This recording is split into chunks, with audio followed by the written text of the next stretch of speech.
version of their Dominion tabulators that wasn't even approved. The Evolution one didn't go through testing, and yet they're used in every Maricopa voting center.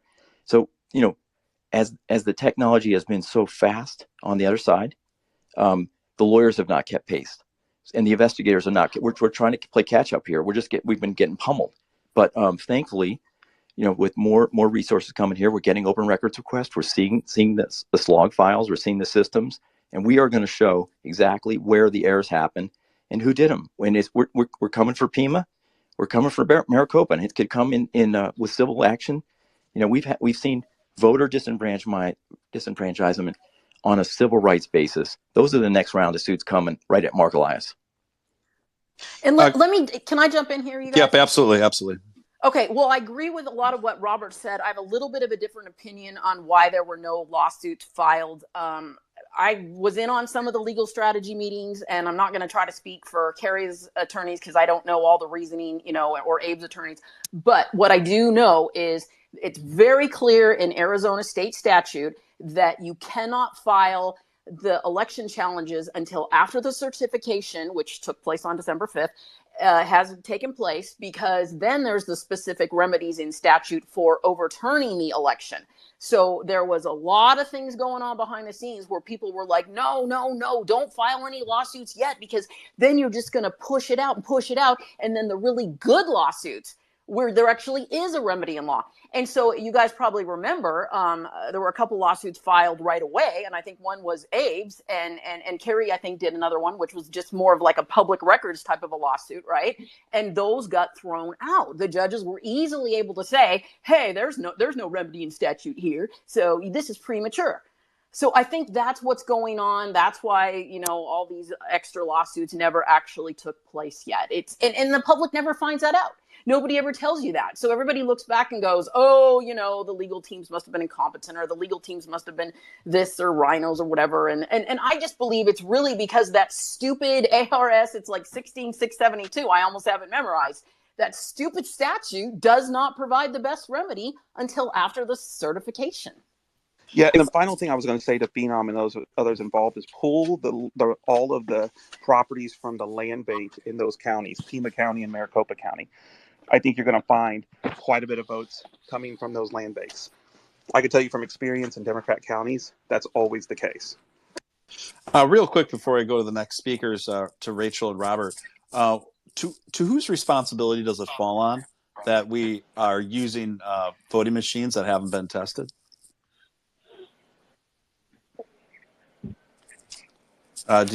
Robert or Rachel, do you have an answer to that? The law requires them to be certified to federal standards under HAVA, Help America Vote Act, and there's certification and accreditation standards. And there were some gaps in that. But each time you introduce new equipment or new parts of it, if it's a ballot marking device or a scanner or whatever, you got to have the new one verified and tested. They didn't do that in Maricopa. They brought a whole batch of Evolution, brand new ones, that have not been certified. And wow. It's going to be Secretary of State Katie yes. Hobbs, and then probably the county recorders beneath her. Yes. I mean, that's just extraordinary. And Robert, do you know if I know previously there was an option in many of the voting machines. Particularly, we saw many examples of this. Even demonstrated in congressional hearings, ironically, by Democrats in the early 2000s, that demonstrated that the voting machines had an option feature to override any election results. Yes. And guess what? So I forgot to mention that these new image cast evolutions, there is no air gap. They are remotely accessed anywhere in the world. They're supposed to have no internet connection, but these ones that they use do have it. They failed to have an air gap on them. So the technology is probably this year is way better than 3 years ago. For anybody who wants to cheat, they built in so many functions in these machines I'll give you an example, like to help a disabled voter. They will fill out the ovals for them. They have a whole bunch of oval options to make it look like it's a person doing it. They've got the functionality is incredible. So, but I don't think the voters really know this. This is really a big education year. And just another point on, kind of where do we go from here? Litigation is one, but legislative.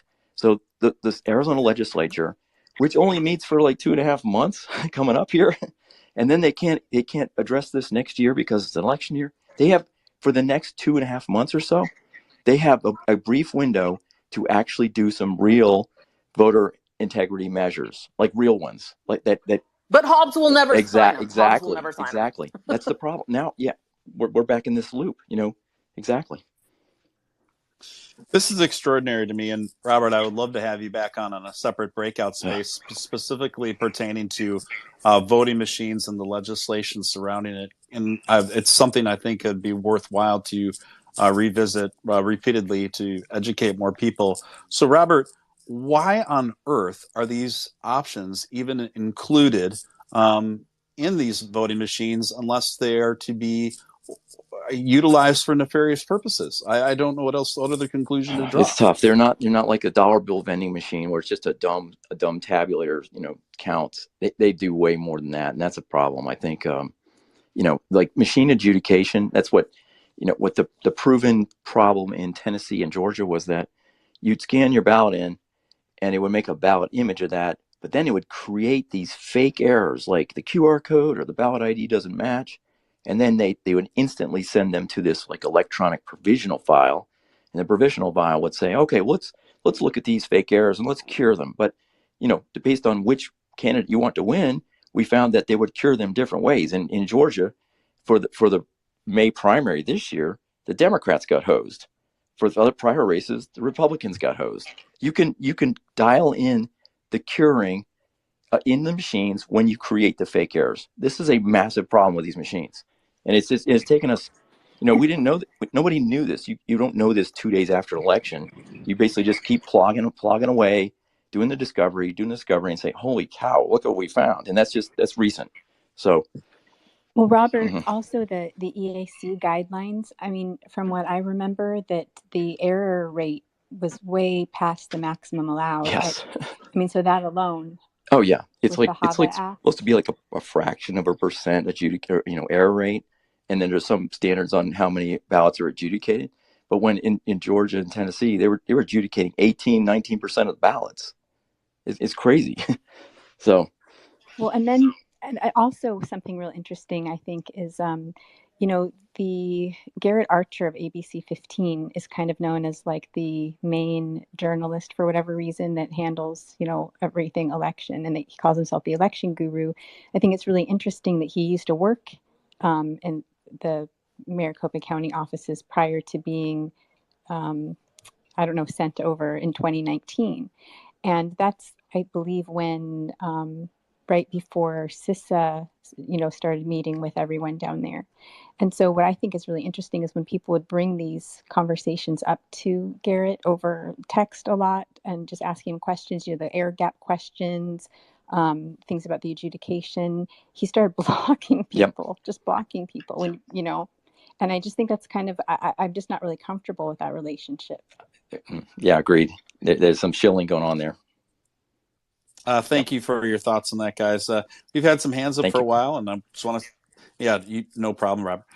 We've had some hands up for a while, and I want to thank you guys for your patience. Okay, so let's go to Anastasia, and then let's go to Captain Galaxy. Go ahead. Robert, thanks for your expertise. A lot of the things I wanted to ask, people have already asked, but I did want to comment. I put it up in the nest. This Kanakoa guy, who's really amazing, he did a whole Substack on the levels of people that are involved in the nefarious acts. I mean, it is, how the Democrats kind of have these, like a web of companies and foundations, and then you find Soros is tied up in it, and then you have like this conic thing that the To the Vote found, and you have Soros with the machines, and then there's this CISA thing that's going on. There's a whole web of people. He's gone through all the material. Some of it was on the Twitter files, but I put I don't know. I don't see it now. I thought I put it in the nest, but I'll put it back. What are we going to do about this? Because there's so much. I mean, even the perjury alone, Robert, isn't perjury like a crime? I mean, they perjured themselves. Isn't that something that they could be tried on? Yeah, Robert? They tried to, find some, creative excuse day two. Oh, it was the heat settings on the printers. Oh, yeah, we knew those problems were happening all along. Day one, he said, no, that was never happened before. Total perjury. So I don't know what the consequences are. I guess, the skepticism, if anybody's going to, the court's going to take that up. Maybe the fix is in on that too. But no, but all those things like CISA and Connick is a massive concern right now, but that needs more investigation, and we're gonna get to it. I just had another quick question. I've been following Bensman, Todd Bensman. He's doing those border stuff, and there's cartels involved in this too, right? The border, the Mexican cartels, and that's a whole other thing that we don't even really know the details about. What, and Mark Elias, is he doing something that is criminal? Because he's just been a menace. He's been a total menace in all the elections. He's just all over the place. He even changed laws, I believe, in some of the swing states, that the legislators are supposed to change. So there's just all this criminal activity going on. And I wanted to answer this one question, and also about Abe Hamadeh. Would he be able to get a recount? Because this was just in one part of one county, wasn't it, where they found those votes? Yeah, Go ahead, Robert. Pinal County. It's interesting. You saw the and by the way, just on the Elias thing, definitely nefarious.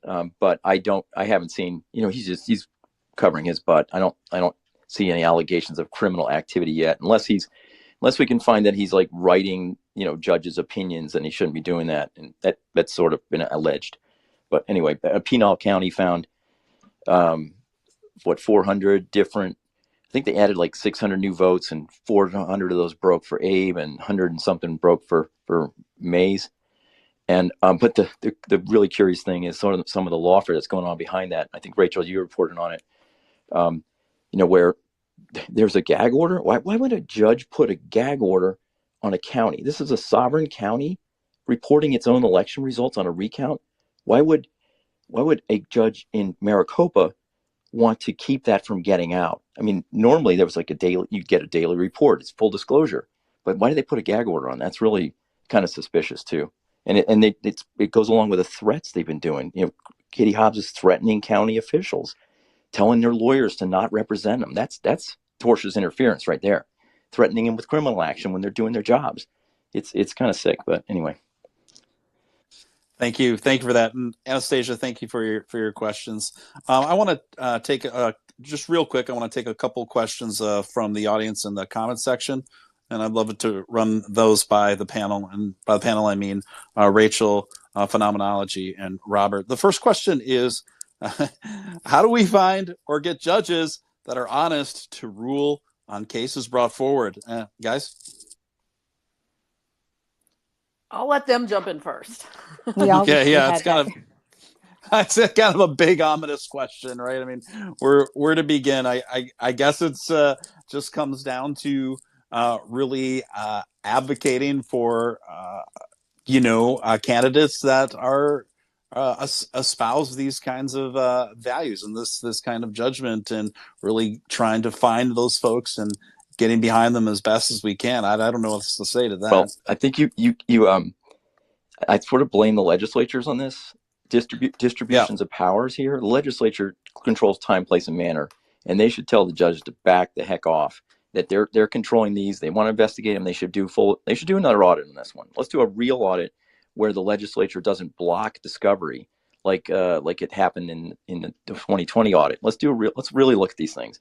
The legislatures need to tell the judges that it's not their purview.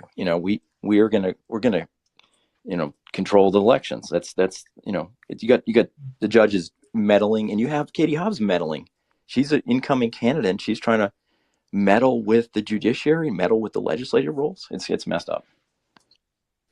Thank you for that. And real quick, the second question I want to take from the audience in the comments section is from Donamator. What if the judge shutting them down was for a reason?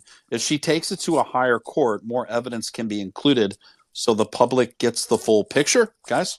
I want to respond to that one because this thing came up earlier when you guys were talking about how, more evidence has come out since Kari first filed her complaint.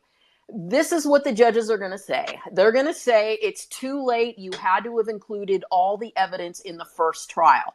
And sometimes it doesn't matter, like how dastardly the evidence is. The judges are just going to say, oh, it's too late. So that's what I'm really concerned about in this situation. Thank you for that. And then let's go to Captain Galaxy. Go ahead. Yeah, hi.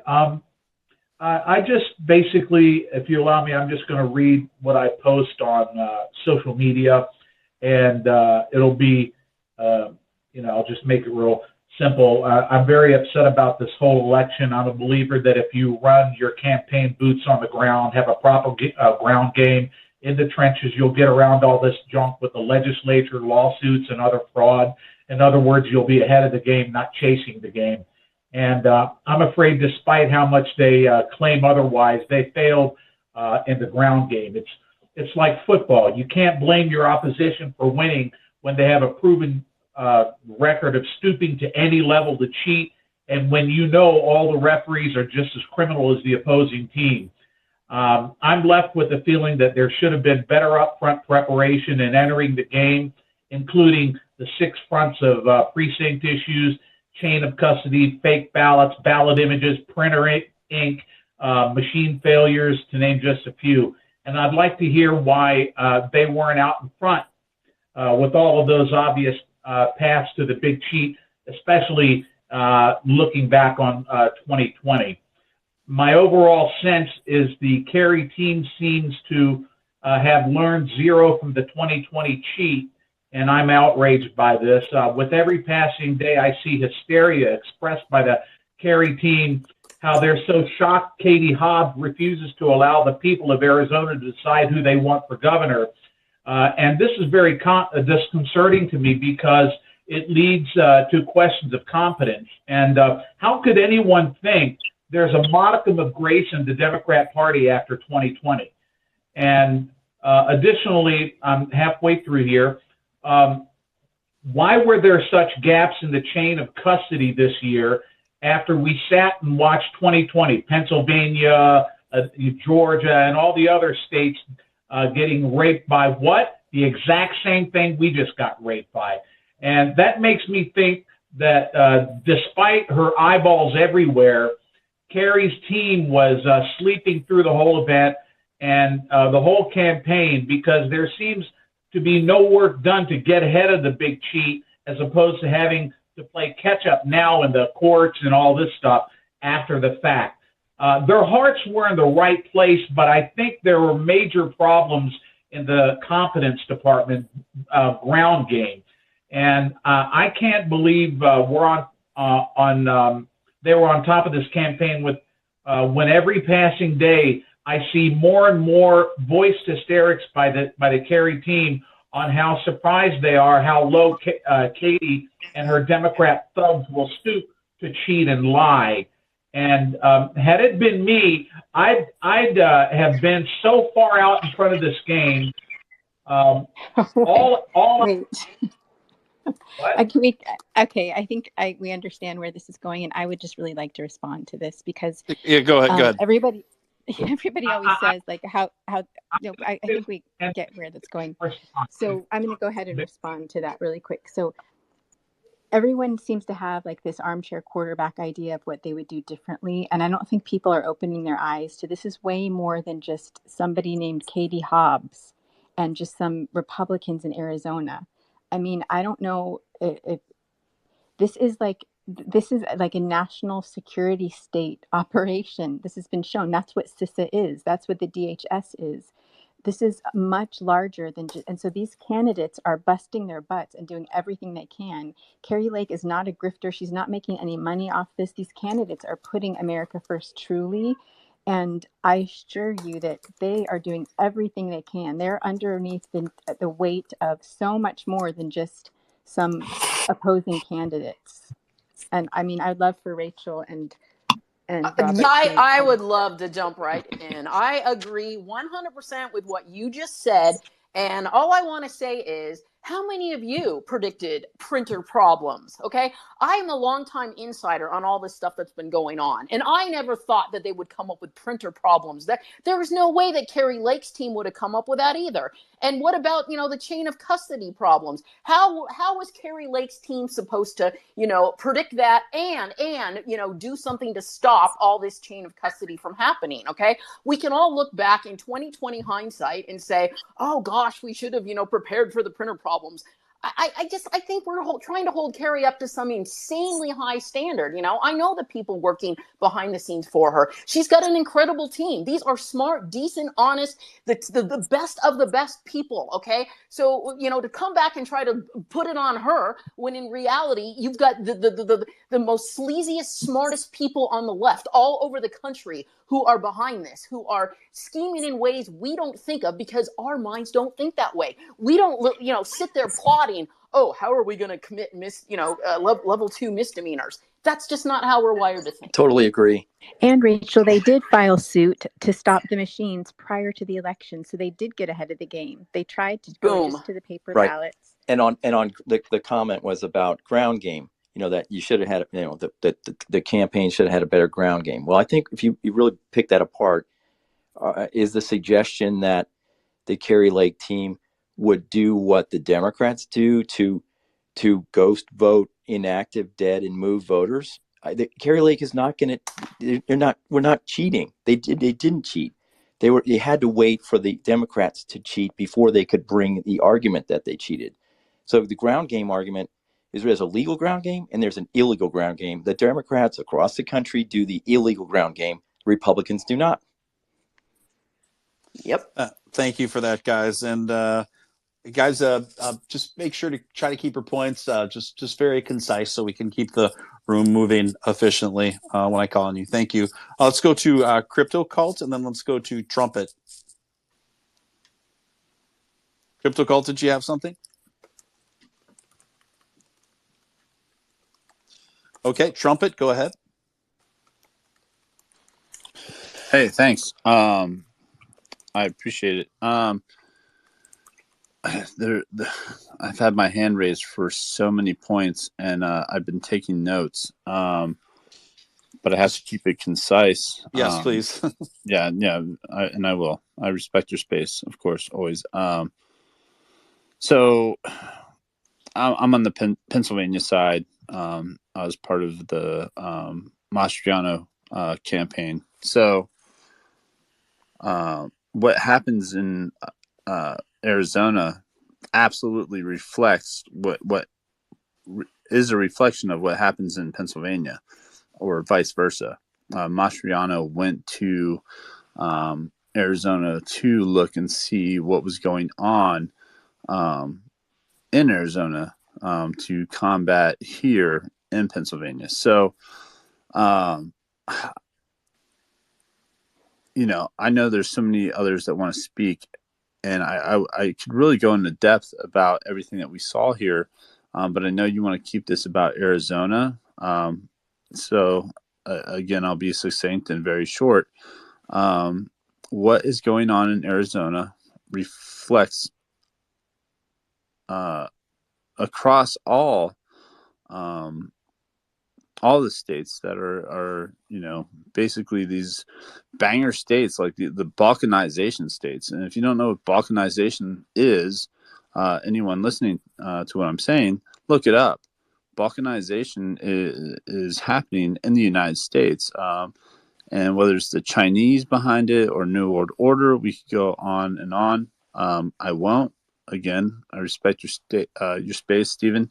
Phenomenology is a friend of mine. Love her spaces, and we do need to discuss Arizona in depth, and then bring it over to Pennsylvania at some point. So I'd love to have a space where we discuss Pennsylvania, and I'll leave it at that. Thanks for having me. Thank you, Trumpet. Guys, did you have any quick thoughts on Trumpet's comments there? It's going to be a big mammoth project to like look into multiple states, but he's absolutely correct. We have to all be working on all of this together, not just focusing on one state. Thank you for that, and thank you, Trumpet, for keeping it concise. Appreciate it, man. Let's go to Brad, and then we'll go to American James. Go ahead, Brad. Okay.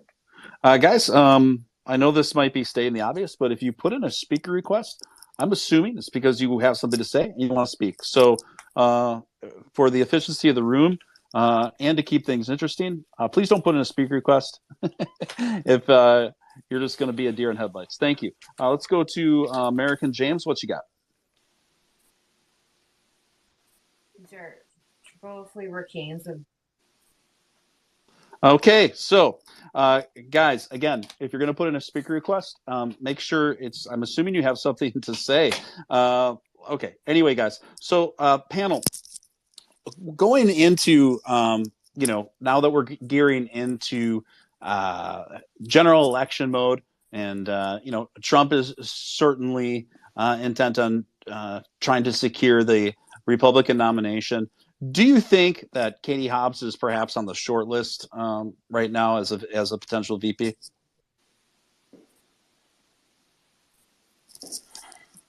Rachel? She's so horrible. Like, I just couldn't imagine anyone wanting. There's no charisma. She hides in her basement. I get it that Arizona's a swing state, but they've already mastered voter fraud here. So do they really even, I don't. That's kind of my assessment. All right. What about you, Robert? Phenomenology. Do you think? Sorry, I said Katie Hobbs. I meant Kari Lake. That question didn't make any sense now that I think about it. Sorry. So obviously I meant Kari Lake for the room. It's been a long work day for me. Trust me. So let's back up. Do you think that the Trump team is entertaining a potential Kari Lake position on the ticket? I think the Trump team really would see a great governor in Arizona. Kari Lake has, obviously said she wants to be governor to put Arizonans first, and I think that's a great focus, and that's still hopefully there'll be a judicial remedy there. I'm still optimistic, but maybe the chips are kind of against us right now. We'll see. Got it. Phenomenology. What do you think? Well, she said that she doesn't like Washington and she loves Arizona. So I think she meant it. Got it. Jane, what you got? Go ahead. Hi, yeah, thank you. I don't know if other people are having this problem, but I got booted off. So I did have my hand up before. So I don't know if that's happening to other people.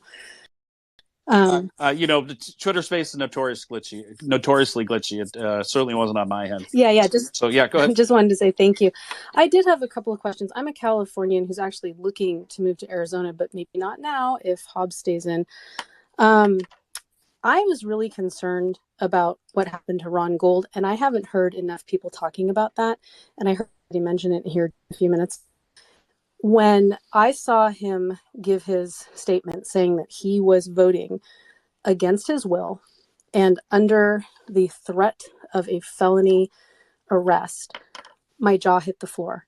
And I would love to hear what the panel thinks about that. I mean, we're talking about ARS 16642 and something about 161010. And I never saw any follow-up on that in the news. And I'm wondering how this is legal. And I really appreciate your perspective on that. Thank you. Thank you for your comments, and thanks for keeping it concise. Panel, what do you say? I think that's an absolutely brilliant point she just made. And yes, that should have been covered way more. And for those of us who have lived in Arizona for years, we know who Ron Gould is. He was one of the most principled top state legislators this state has ever seen. I trust that man with everything. So for him to come out and say that, yes, and I think we need to start hammering that even more than we have, because that's the kind of thing that will make a difference. And maybe some judge out there that, that will influence him.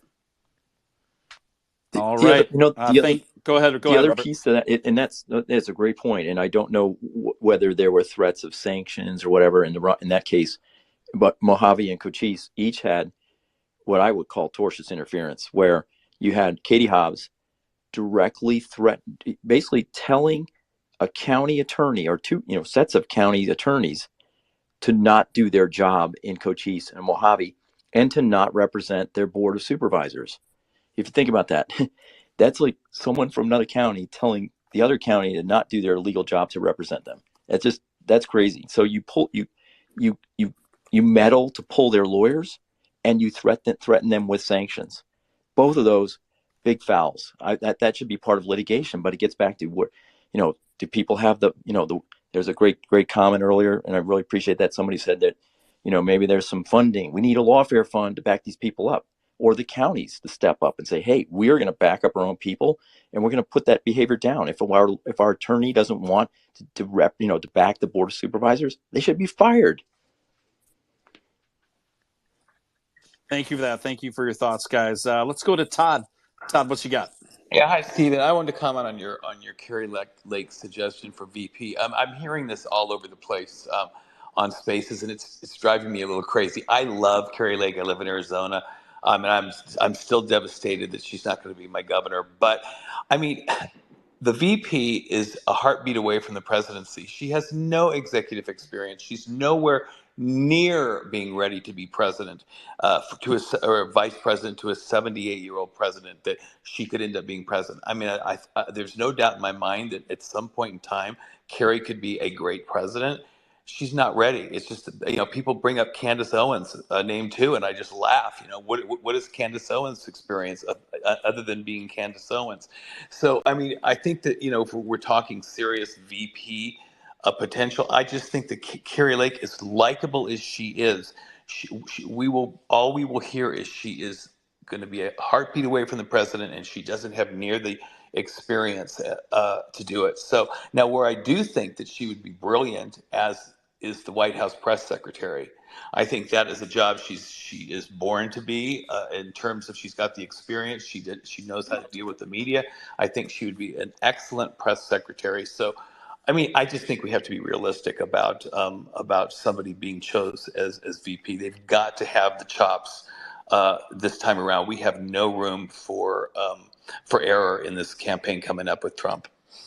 Thanks. That's just my opinion, but I mean, and I love Kari Lake. I would love to hear Rachel's opinion on that, because she maybe has a different take than I do.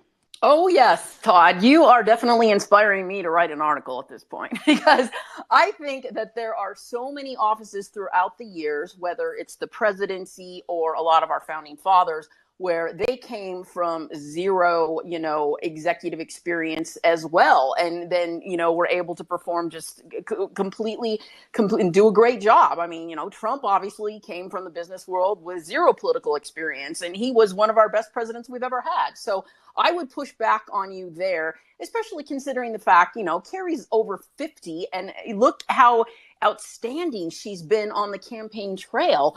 In my opinion, she is one of the brightest up-and-coming politicians we've ever had. She never gets credit for how smart she is. I mean, I've sat there and watched her decimate these mainstream media people in interviews, and it's just phenomenal. So I actually think she's way qualified. And, look at her compared to bumbling Biden. I mean, we all know that guy's got Alzheimer's, and he's still running the country. Rachel, I don't disagree with you. I just, and let me kind of clarify. It's not that I don't think Kari would be a wonderful vice president. I do, and I think she'd be a great president. I don't know if she, as the VP choice on the ticket, can help us win. That's what I mean. She's too Trump. I mean, it's like having two Trumps on the ticket, and I don't think that's a positive to win the ball game.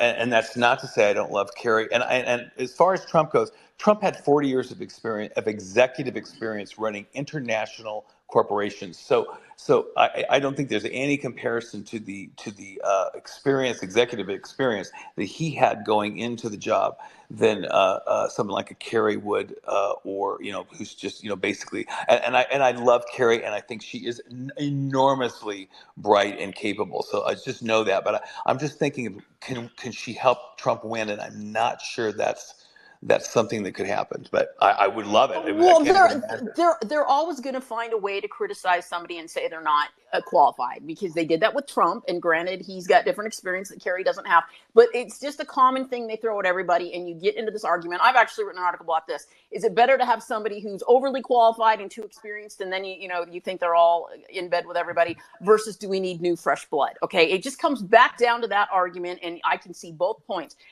And then when it comes to your other point regarding the ticket is too Trumpian, I do understand that. I do see that. But I believe that Kari has woken up this sleeping giant of people across the country that goes beyond Trumpism, because she's kind of a media star. She brings something different to the ticket that Trump does, the smooth voice version of him. So I think she almost balances out that Trumpian influence a little bit.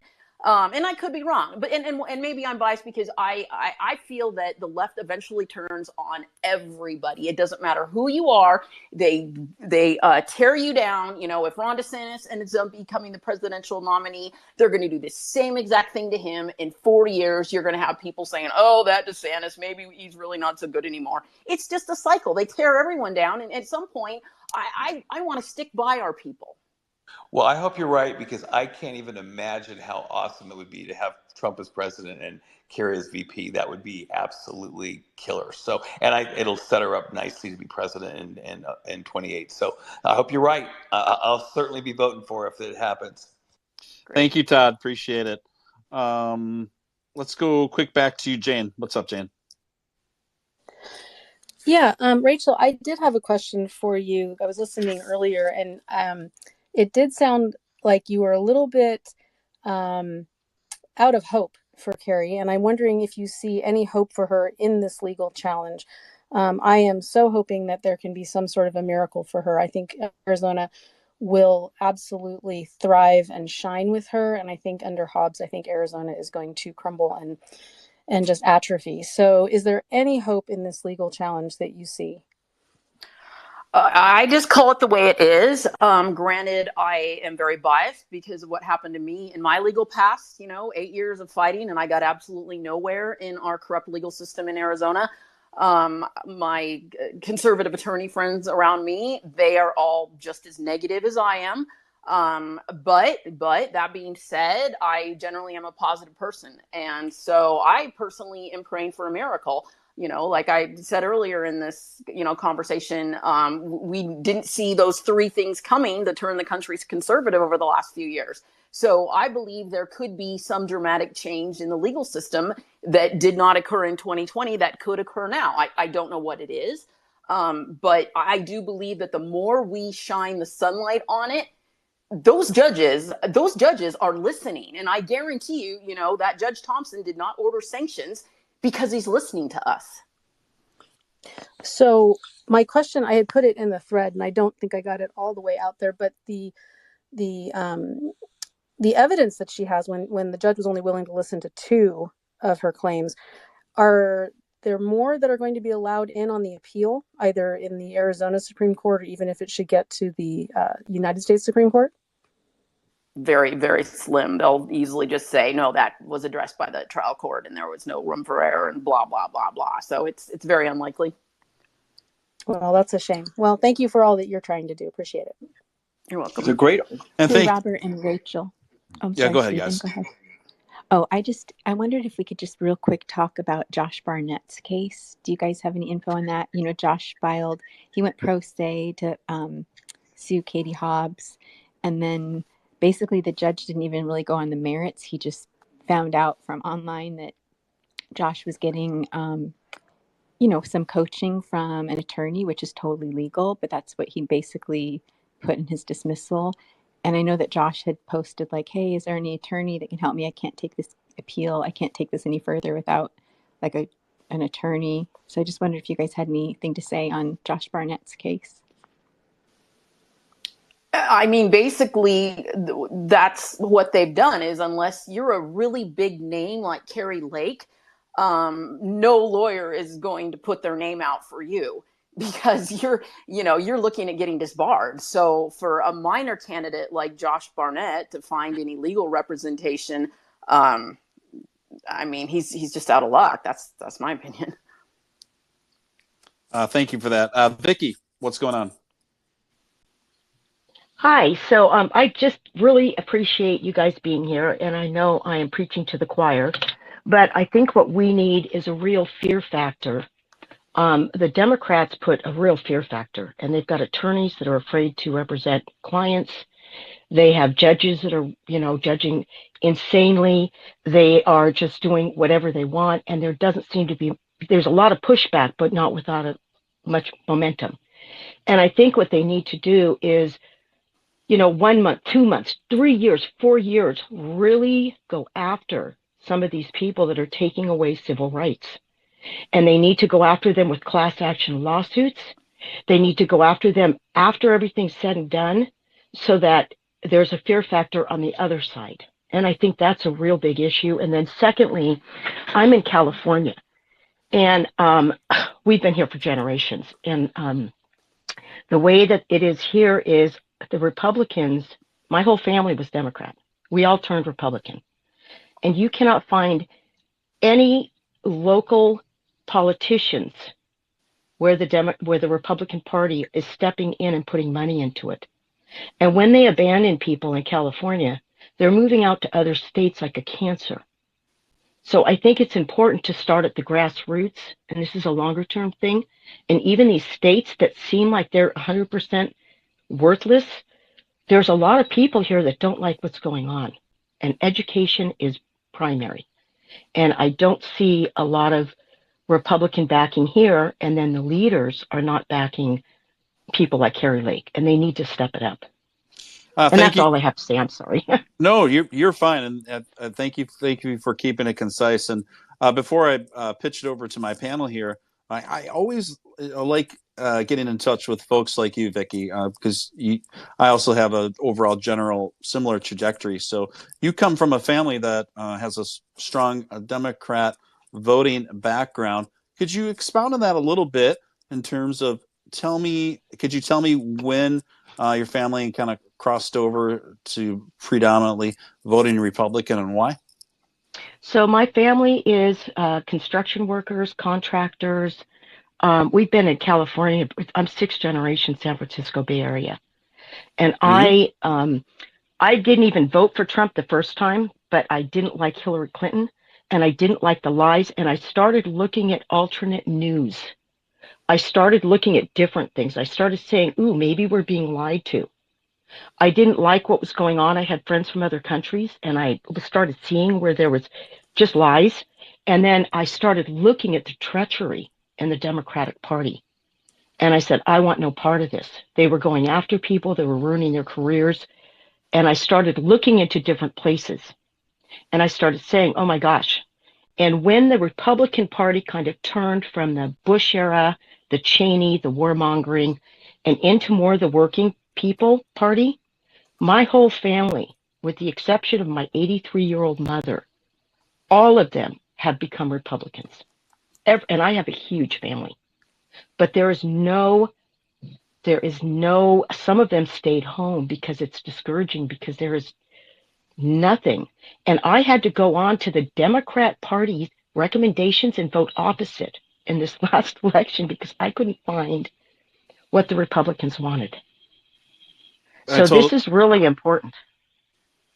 Thank you for sharing, and I always find that fascinating. And I was a Bernie Sanders supporter in 2015, along with and still am a Tulsi Gabbard supporter.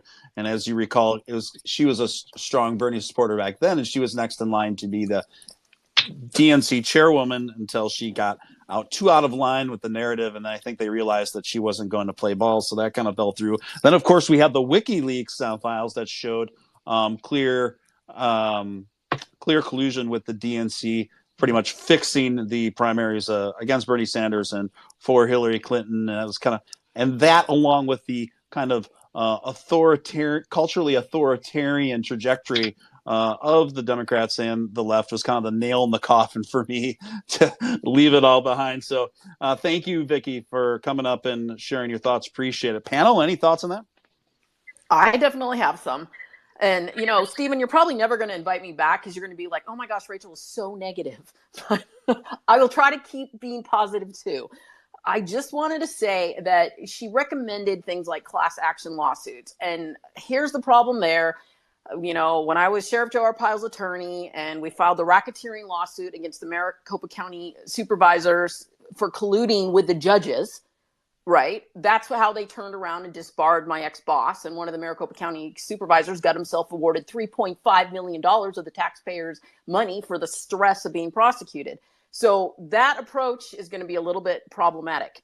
Now, when you guys were talking about the how she turned and became a Republican because she just saw all the wrongdoing going on, I do know if we can just alert people like her and get the word out, there's a lot of people that will turn. The problem is, I wrote an article a few months ago, and you can look it up, Rachel Alexander Town Hall, why we shouldn't get angry at the left or Democrats. There are genetic differences. And so there are people who are literally wired in their brain to be Democrats, and some of those we are not going to be able to change. I firmly believe that. But, that's a small proportion.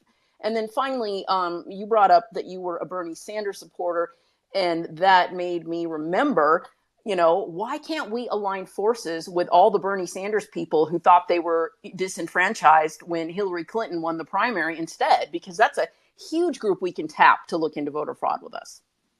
Yeah, and I agree. And statistical post-election data shows from 2016 that about 2 out of every 10 Trump voters were previously Bernie Sanders voters. And overall, and this is something I'm proud of, the demographics that my content appeals to varies from staunch Republicans and obviously a lot of MAGA folks, but a lot of disenfranchised liberals and independents. And I've tried to bring almost like a motley crew together for the expansion of free speech and against the big tech monopolies and tyranny that has been pervading and encroaching on us with every day. And I think it's my opinion anyway, Trump going into this new election cycle here, if he can put immigration and censorship and corruption right at the top and repeat, I think that would more than likely bode well for him with a wide variety of voters. What do you guys say? Well, those are the policies he's already put forward. Since he's not putting him straight on Twitter, I guess there's less circulation of that, and he doesn't have a lot of mainstream media, of course, anymore. Newsmax recently, kind of turned against him.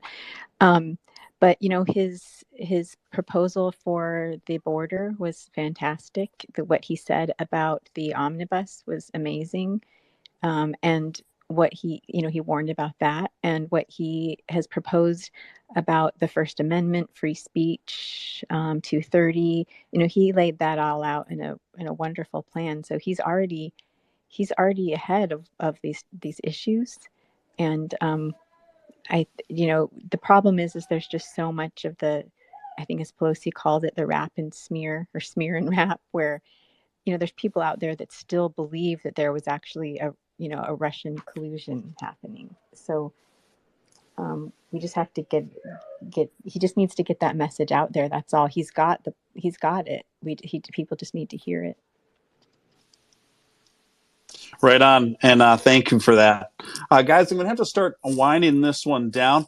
I got a big, huge, tasty steak that is ready for me to consume. I'm kind of trying out the carnivore trip, and I'll let you guys know how that goes. But despite I know New Year's Eve is quite an unconventional time to schedule a space. So spaces in general are much more sparsely populated as they normally would be. But given that, we were still, from what I've seen, the most populated space for the evening. So kudos to everyone. And this was just a magnificent talk. Rachel, I would love to have you back, and as well as Robert and Phenomenology. Thank you guys for sharing the space with me and giving your insights. I'm going to stay in touch with each and every one of you. And also, before I get your guys' final thoughts, I want to encourage everyone in this room to hit the pinned tweet right at the top. And what that is a link to tomorrow's night space, where I will be discussing, per your guys' request, censorship on Twitter 2.0. I'm going to be bringing some special guests, Laura Loomer and a few others, to talk about Twitter's mass continuation of shadow banning, deboosting, and follower count throttling, and more. So hit that reminder button. I think this is very important. I do appreciate everything that Elon Musk has been doing since his acquisition of Twitter. But guys, there is still a lot of work to be done. And I think we got to keep holding his feet to the fire. There's still a lot of former FBI agents still working for Twitter, and they are still censoring people based on political opinions. And many times political opinions that are just trepidatiously off of the narrative. And this has got to end. This is unfair. We are done with these reindeer games, and it's time for it to end. So let's really try to get a good turnout for that tomorrow, and let's crank up the volume on that, huh, guys? So before we shut her down, I want to go to Rachel, Phenomenology. Let's go to Robert, Phenomenology, and then Rachel. Give your final thoughts on the space. Robert, go ahead. Happy New Year, everybody. We've learned quite a bit from last year. Let's keep building on that to really secure our elections next year. Thank you, Robert. Phenomenology? Yes, and to piggyback on that, now that we actually have a voice, even though there's still a lot of censorship here, and I'm glad you're having that space tomorrow, Steve, we have to be talking loudly about the election maladministration and fraud. It is signature verification. It is ballot harvesting. It is paper issues. It is printer issues. It is chain of custody issues. It's censorship. And don't let anyone tell you any differently. It's time to take back the narrative. For every time you've been censored, just put the information out there, because people that even don't believe they have a hunch, everyone's unhappy with where the world has gone. And I think they'll be more open to hearing the truth. And that's the only way we're going to make change ever, is if we get these elections fixed. Awesome. Thank you for that. Go ahead, Rachel. My final thoughts are just, in my years of political experience, I feel like to move the needle the best, especially in like this legal area, is we just have to bombard them with news and information, and it has to be relentless, and we have to all just massively spread it everywhere. And I want to commend Phenomenology and Jonathan for the research they're doing. I hope other people will do the same type of research they're doing, because they're digging up, and they've given me some phenomenal information for my articles that I wouldn't have known otherwise. So I just think we have to put in 110%, because that will turn the needle. Thank you so much, guys. Thank you, everyone, for turning out. I wish each and every one of you a very, very happy, healthy, and better tomorrow, better new year going into 2023. And for some of you, it is already the new year in 2023. And hey, in my neck of the woods, we're about an hour away. Where you are, depending on the coast, we're about 1 or 2 hours away from each other. If you're overseas, I don't know what to tell you. But thank you for tuning in, every one of you. And we will see many of you tomorrow night as we tackle censorship on Twitter 2.0. Let's keep these conversations going. Let's keep them flowing and growing.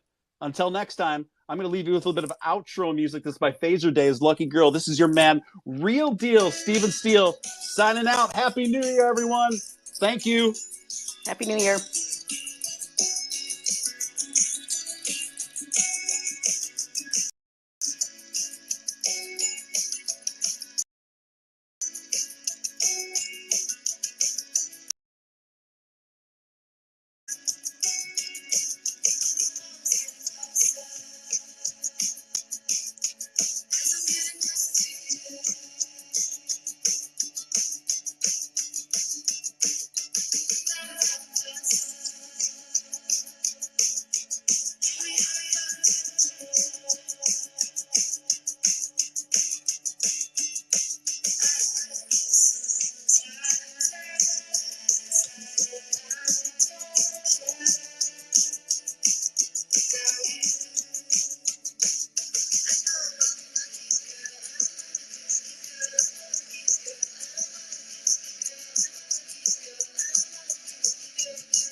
Ho!